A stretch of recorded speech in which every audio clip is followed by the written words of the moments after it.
Hello lovelies, you are welcome back once again. So today we'll learn how to make the upper part of this beautiful two-piece, this shirt part. That's tutorial for today. Okay guys, so the first thing you do is to go ahead and draft your basic bodice. So you can see here I have my pattern paper. I'll go ahead and mark my basic bodice. I hope most of you know how to draft a basic body. So first of all, you're going to as you can see, I've marked my chest line.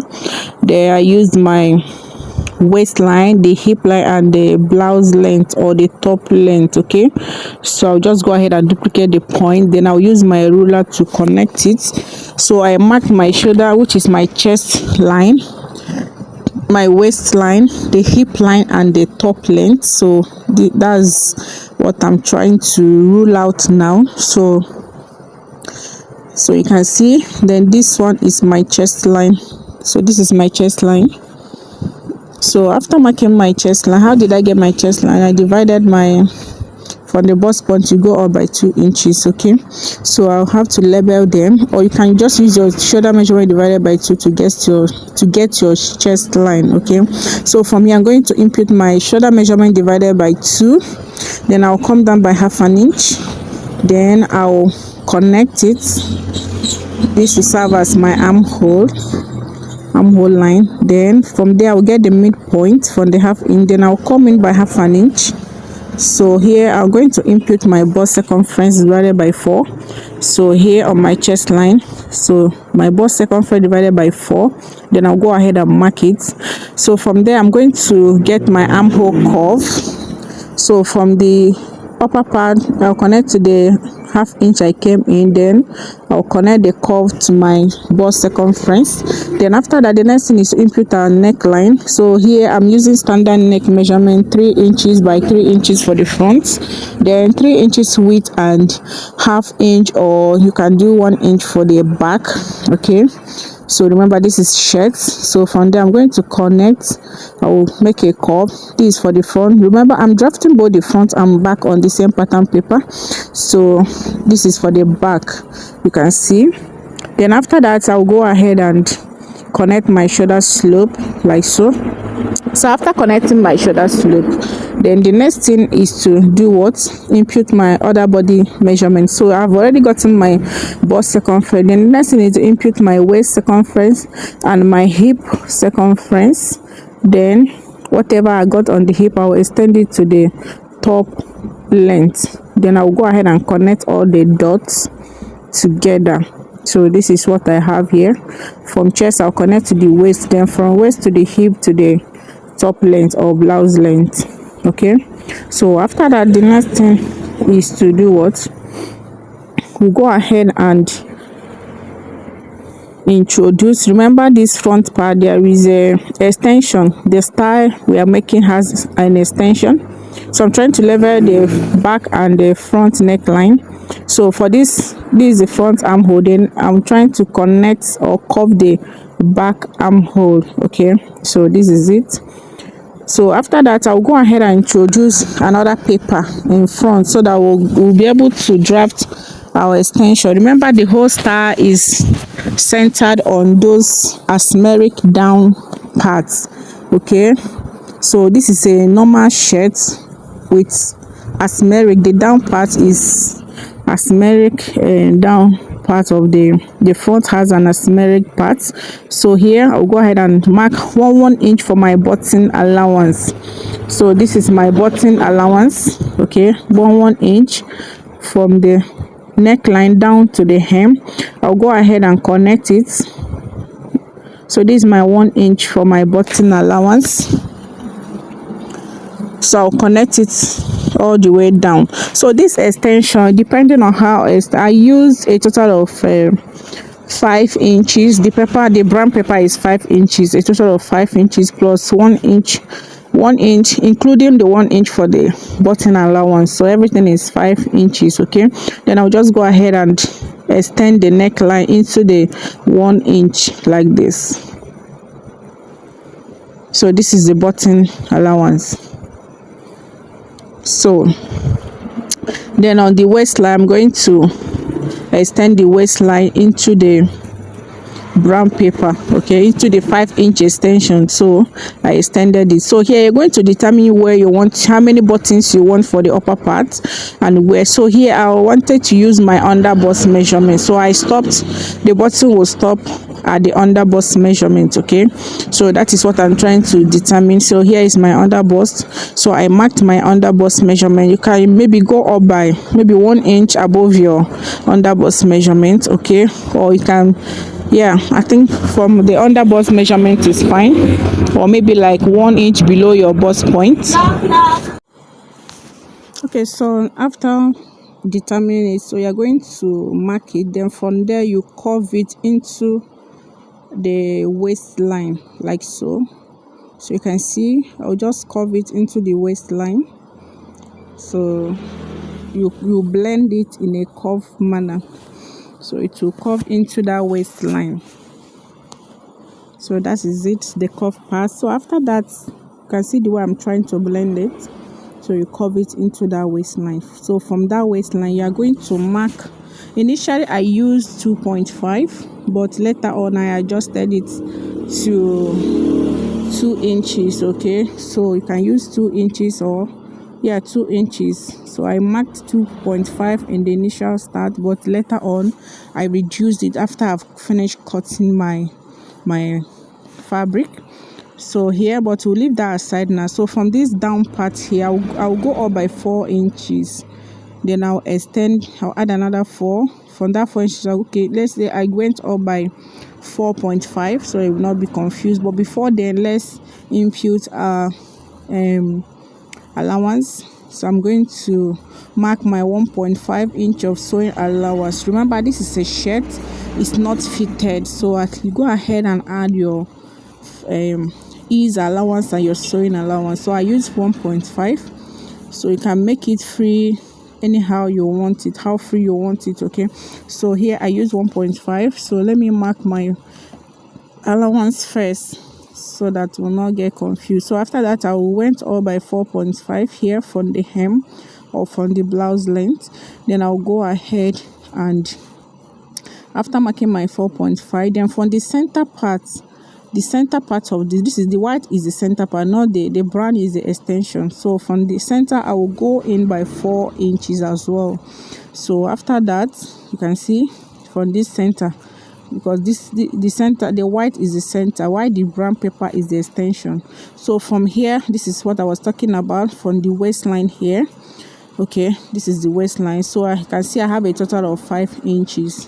So from that waistline here, I will go down by, I used 2.5, but I later adjusted it to 2 inches. So you can use 2 inches, then you connect it with a curve into the 4 inches, then into the 4.5 rather, by the side. So this is what I'm doing now. So from that 4.5 inches by the side, then I'll make a V curve into the 4 inches from the center part.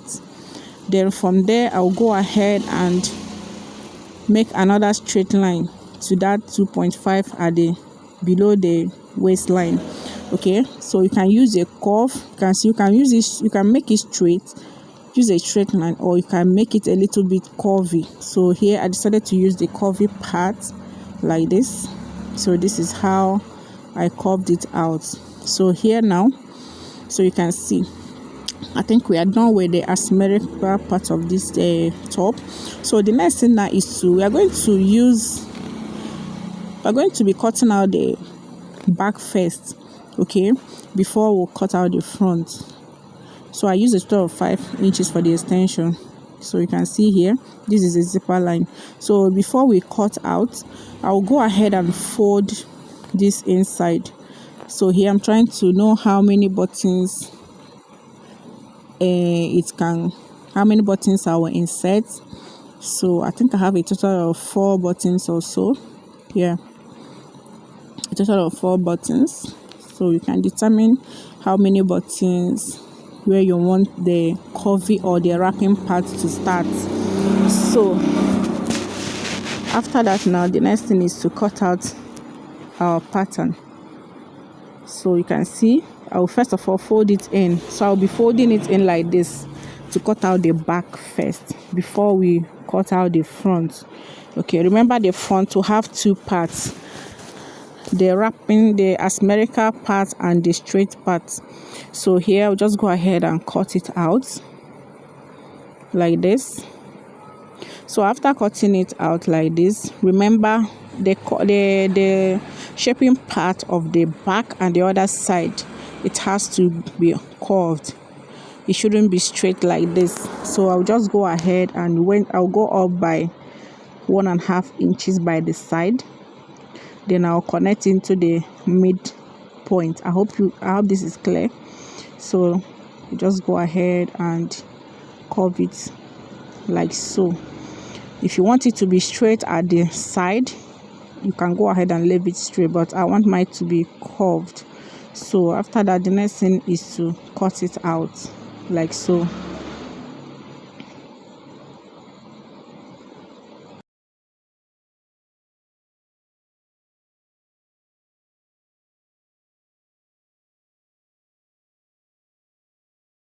You can see how I'm cutting it out. So I'll cut the back armhole first, then the neckline. This is for the back neckline, then the shoulder slope. So after that, I'm going to fold the brown paper inside our extension. I'm going to fold it in, then I'll introduce my fabric. I'll cut out the back on fold.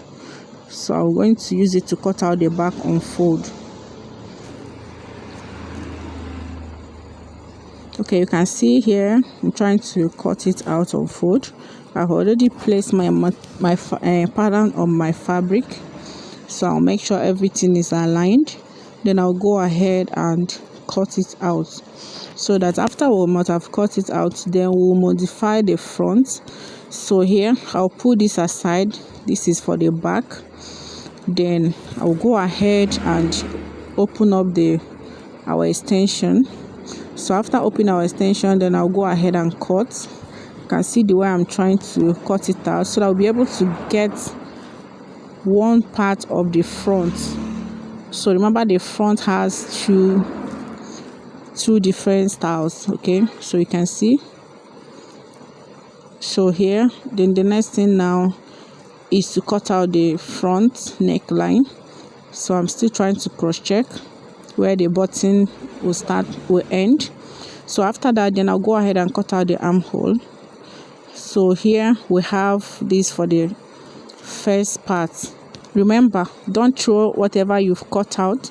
Don't throw the other part you cut out. You're going to use it to cut out the second part of the front. So you can see here. So here I'm cutting only one piece of this, just one piece. Please, not unfold. One piece. So I've cut it out. So now you can see I've already replaced that cutout. I've replaced it to get the full blouse or full top again, so that I'll be able to cut out the other side. Okay, so this is the asymmetrical part. Then the other straight part is what I'm going to cut out now. So you can see the curvy part, the asymmetrical part, I gummed it back. Then after gumming it back, I'll go ahead and cut out the extension, leaving only the button allowance. You can see.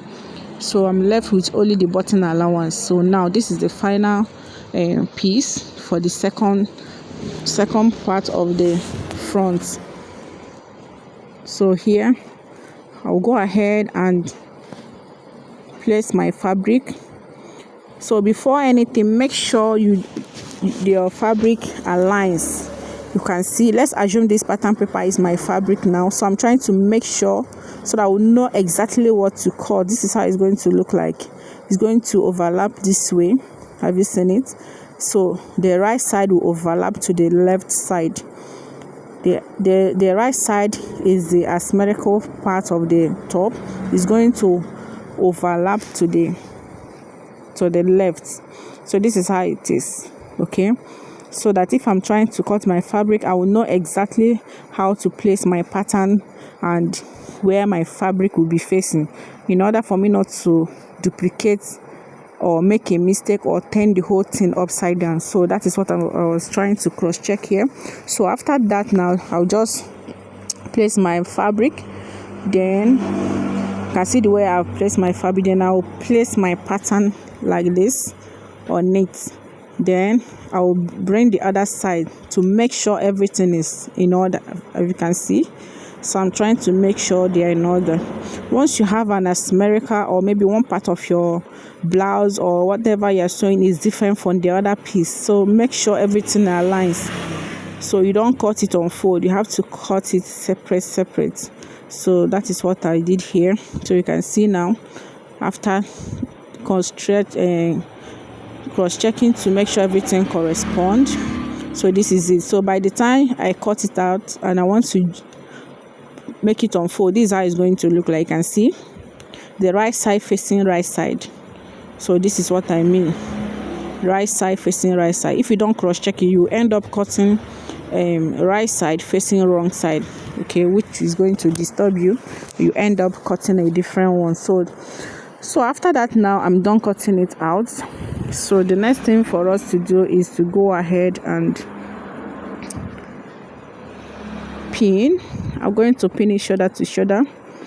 I will introduce the back. So this is how it is. So this is how it's going to overlap. You can see. So here I'll be joining the stripe. Remember, there will be a stripe on that curvy part. So the 2 inches were left from the waistline, then to the slant or asymmetrical hem part, there will be a stripe there. Here, this part I'm holding, so there's going to be a stripe here. So from that place, I'm going to be cutting facing. So I'll be using facing for that side, this curvy part. I'll be cutting facing. So here I will be inserting my stripe or belt. Okay, so this is the back. I'll go ahead and pin it shoulder to shoulder. Then I'll pin the other part.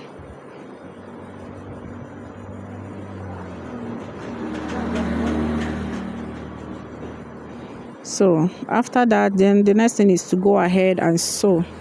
So after joining it, so here guys, this is where I corrected what I said initially here.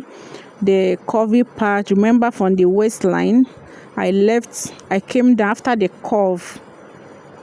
Then I went down from the waistline 2.5 inches. So here I decided to reduce it because the belt I'll be using is a smaller belt.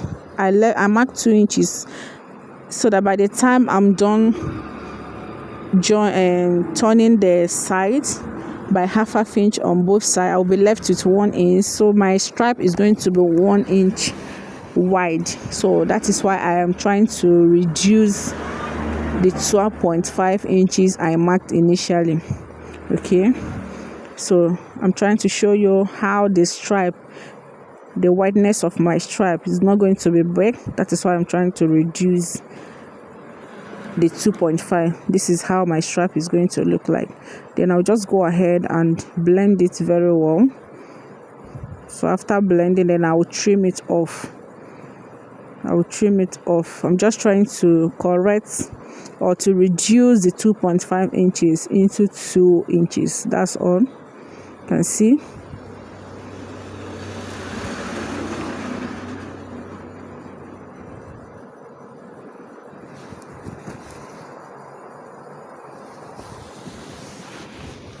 So after that, I'll cut it out. Then I'll cut the other side. Remember, there is we have collar. It's a shirt. Overlap shirt with an asymmetric hemline. I think that name suits better. Yeah, overlap shirt with asymmetric neckline. So here guys, you can see I'm done joining the sleeves. So this is the normal basic sleeves. I hope you know how to cut your basic sleeves. So this is the outcome after joining shoulder to shoulder. Then I joined the sleeve. Then for this you can see the curvy part. the overlapping one. You can see how I've cut out facing. So I've sewed it, then I left that portion here. I'm going to insert my stripe or the belt. So this is how I'm going to put it from inside. From the right side, I will insert the belt to come out this way, then I'll pin it down. Okay, so as I'm pinning it, I'll go that's the same way I'm going to stitch on it. So after that, when you turn it, it's going to be like this. You can see. So this is how it's going to look like. So after that, I'm going to use a hemming gun to hold the other part. So this straight part now, the other shaping part, I'm going to use another stripe. So there will be another stripe. I'll put it at the other side, the other shaping part on that waistline as well. So you're going to measure it to make sure everything corresponds. Then like this, I'll go ahead and insert my, I don't know if you guys are seeing this style very well due to the color of the fabric I use. I hope you understand the tutorial. Maybe next time I'm going to use maybe a plain fabric to illustrate this style better, but I believe you guys will be able to understand and see exactly what I did. So here you can see the other shaping part. This is where I'm going to insert the other stripe like so. So this is how it's going to be like. So after that, the next thing is to do what? To go ahead and finish up the collar. I'll be joining the collar. You can see. So this is the final look, guys. This is the final look. Thank you so much. If you find this tutorial helpful, please don't forget to give it a thumbs up, subscribe, like, and share.